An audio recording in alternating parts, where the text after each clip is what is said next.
नमस्कार मित्रांनो, लई आवडतेस तू मला या मालिकेच्या आजच्या भागात आपण बघणार आहोत. सानिका जेव्हा काढा करायला किचनमध्ये येते त्यावेळेस तिला गॅसचा वास येऊ लागतो.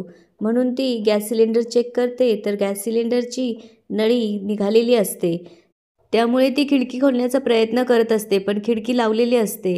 तेवढ्यात सानिकाची आत्या म्हणजे पंकजा किचनचा दरवाजा बाहेरून लावून घेते. सानिका बाहेर जाण्यासाठी दरवाजाकडे येते आणि दरवाजा उघडण्याचा प्रयत्न करते, पण दरवाजा बाहेरनं लावलेला असतो. ती आत्या आत्या म्हणून आवाज देऊ लागते. सानिकाची आत्या मात्र दरवाजाच्या मागे उभी राहून गंमत बघत असते. सानिकाचे हाल बघून तिला आनंद होतो. सानिका पुन्हा पुन्हा खिडकी आणि दरवाजा उघडण्याचा प्रयत्न करते. तिला श्वास घ्यायला तकलीफ होत असते. त्यामुळे ती आत्या दार उघड असं म्हणून आवाज देऊ लागते. सानिकाची आत्या मुद्दामच कानाला हेडफोन लावून मोबाईलचा आवाज मोठा करते. शेवटी सानिकाला सरकारची आठवण येते, म्हणून ती सरकारला फोन लावायचा प्रयत्न करते. तेवढ्यात सरकारही सानिकाला फोन लावायचा प्रयत्न करत असतो. त्यामुळे दोघांचा फोन बिझी लागतो आणि सरकार विचार करू लागतो, मॅडमचा फोन बिझी आहे म्हणजे काही टेन्शनचं काम नाही आहे. म्हणून तो बाबू शोनाला कॉल करू लागतो. पण ते दोघंही फोन उचलत नाही. म्हणून सरकार बघतो तर सानिकाने खूप सारे मिस कॉल दिलेले असतात. त्यामुळे सरकार पुन्हा सानिकाला फोन करू लागतो. सानिकाचा फोन वाजू लागतो. त्यावेळेस सानिका फोन उचलण्याचा प्रयत्न करते, पण तिचा श्वास गुदमरायला लागल्याने फोन उचलल्यानंतर ती खाली पडते आणि बेशुद्ध होते.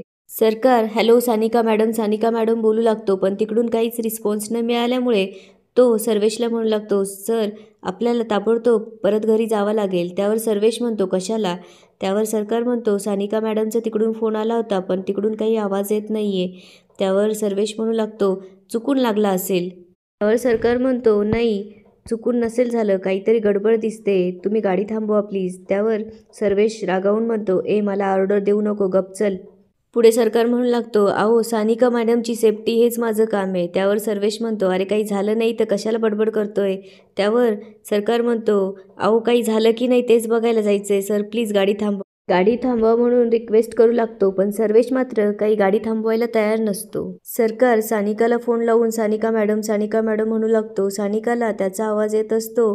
तीही राजा म्हणत असते, पण तिला बोलता येत नसतं. सरकार पुन्हा सर्वेशला म्हणू लागतो, सर प्लीज गाडी थांबवा, अहो तिकडे सानिका मॅडम. त्यावर सर्वेश म्हणतो, काही होत नाही सानिकाला, मम्मी आहे तिकडे आणि कळशीच्या माणसांना पकडल्याशिवाय मी गाडी थांबवणार नाही. सर्वेश गाडी थांबवत नसल्याने सरकार चालू गाडीमधून खाली उडी मारतो आणि खाली पडतो. सरकारला खूप लागतं. सर्वेश गाडी थांबवतो आणि सरकारकडे बघू लागतो. तो गाडीच्या खाली उतरतो आणि त्याला आवाज देऊ लागतो, पण सरकार सर्वेशचं काही ऐकत नाही आणि धावत सुटतो. सर्वेश त्याच्या आईला फोन करून म्हणतो, मम्मी राजा येतोय तिकडे. त्यावर सर्वेशची आई म्हणते, काय? त्याला कसं कळालं? त्यावर सर्वेश म्हणतो, सानिकाने त्याला फोन केला होता, ती काही बोलली नाही, पण राजाच्या लक्षात आलं की काहीतरी गडबड आहे तिकडे. सर्वेश पुढे म्हणतो, अगं चालू गाडीतून उडी मारून तो तिकडे येतोय. त्यामुळे पंकजा घाईघाई दरवाजा उघडते आणि जाऊन झोपायचं नाटक करते.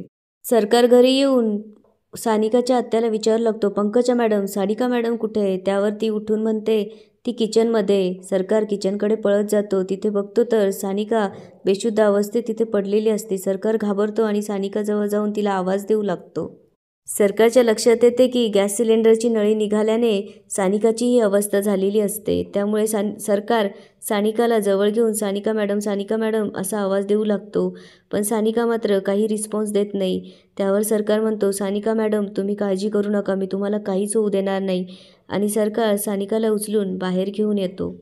सर्वेश आणि त्याची आई सरकारकडे रागात बघू लागतात. सर्वेश पुढे जाऊन सरकारकडून सानिकाला घेतो. त्यावेळेस सानिकाचा हात मात्र सरकारच्या हातात असतो.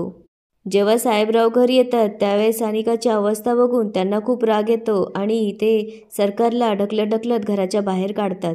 साहेबराव त्याला म्हणू लागतात, लायकी नाही तुझी या घरात राहायची, बोललो होतो ना मी तुला, माझ्या पोरीच्या केसाला जरी धक्का लागला तरी जीव घेईन मी तुझा. इकडे सर्वेश आणि त्याच्या आईला मात्र खूप आनंद झालेला असतो. पुढे साहेबराव सरकारच्या छातीवरती लाथ मारून त्याला खाली पाडतात. इकडे सानिकाची आई सानिकाजवळ बसलेली असते. तेवढ्यात सानिकाला शुद्ध येते आणि ती राजा म्हणून आवाज देऊ लागते. साहेबराव घरात जाऊन राजाची बॅग आणतात आणि राजावर फेकून म्हणतात, चालता हो आमच्या घरातून, परत मला तुझं थोबाडसुद्धा दाखवू नकोस. सानिका हे ऐकते. सानिकाच्या आईला लक्षात येते की राजाला साहेबराव घरातनं बाहेर काढताय. त्यामुळे सानिका उठायचा प्रयत्न करते. त्यावर सानिकाची आई म्हणते, अगं सानू, उठू नकोस, तू आराम कर. त्यावर सानिका ऐकायला तयार नसते. सानिका उठून बाहेर येण्याचा प्रयत्न करते. तिची आई पण तिच्याबरोबर असते. इकडे सर्वेश आणि त्याच्या आईकडे बघू लागतो. त्यांना सत्य माहीत असतं, पण ते काहीही बोलत नसतात. त्यामुळे सरकार खाली मान घालून निघायला निघतो. तेवढ्यात सानिका तिथे येते आणि सरकारला म्हणते, कुठेही जाणार नाही आहेस तू. सानिकाचा आवाज ऐकल्यावर सरकार थांबतो आणि सानिकाकडे बघू लागतो. तेवढ्यात साहेबराव तिला म्हणतात, ह्यो तुझा बॉडीगार्ड तुझ्यासोबत असताना तुझ्याबरोबर एवढं सगळं घडलंय, त्याची लायकी नाही इथे राहायची. त्यावर सानिका म्हणते, नाही पप्पा, त्याच्यामुळे माझा जीव वाचलाय. पुढे ती साहेबरावांना झालेली हकीकत सांगू लागते आणि म्हणते, तो सर्वेशसोबत बाहेर गेला होता, तेही त्याच्या सांगण्यावरून. तो जर इथे असता तर त्याने मला काहीच होऊ दिलं नसतं. ती साहेबरावांना सांगू लागते की यात राजाची काही चूक नाही आहे, उलट त्याच्याचमुळे तिचा जीव वाचला आहे. त्यावेळेस साहेबरावांना मात्र पस्तावा येतो. ते शांत होतात आणि राजाकडे बघू लागतात. सानिका सर्वेशला म्हणू लागते, सर्वेश, तुला सगळं माहीत असताना तू का शांत बसला? त्यावर सर्वेश त्याच्या आईकडे बघू लागतो. तेवढ्यात सर्वेशची आई म्हणते, बया, दादा एवढा चिडलेला असताना कोणाची हिंमत आहे का त्याच्यासमोर काही बोलायची? पुढे ती म्हणू लागते, आम्ही सांगणारच होतो दादा की राजाने काही केलं नाही. त्यावर सानिका म्हणते की फक्त आणि फक्त मी राजामुळे जिवंत आहे. साहेबराव सानिकाला जवळ घेतात आणि पुढे ते राजाकडे जाऊन त्याला म्हणू लागतात, उपकार झालेत तुझे. त्यावर राजा म्हणतो, मी फक्त माझं काम केलंय. त्यावर साहेबराव सरकारच्या खांद्यावर हात ठेवतात आणि म्हणू लागतात, तू आज सानिकाचा नाही, माझा जीव वाचवलाय. आज जर माझ्या सानिकाला काही झालं असतं ना, तर मी जगूच शकलो नसतो. पुढे ते सरकारला म्हणतात, तू कुठंच जायचं नाही, इथंच राहायचं. असं म्हणून ते घरात निघून जातात. त्यांच्या पाठोपाठ सर्वेश आणि त्याची आई पण घरात जातात. सानिकाची आई सानिकाजवळ येते आणि राजाला आवाज देऊन म्हणते, राजा, तू पण आत चाल. आणि ती सानिकाला आत घेऊन जाते. सानिका राजाकडे बघत असते आणि राजाही तिच्याकडे बघत असतो. याच ठिकाणी आजचा एपिसोड संपतो. आता पुढे काय होणार ते बघूया उद्याच्या भागात. धन्यवाद.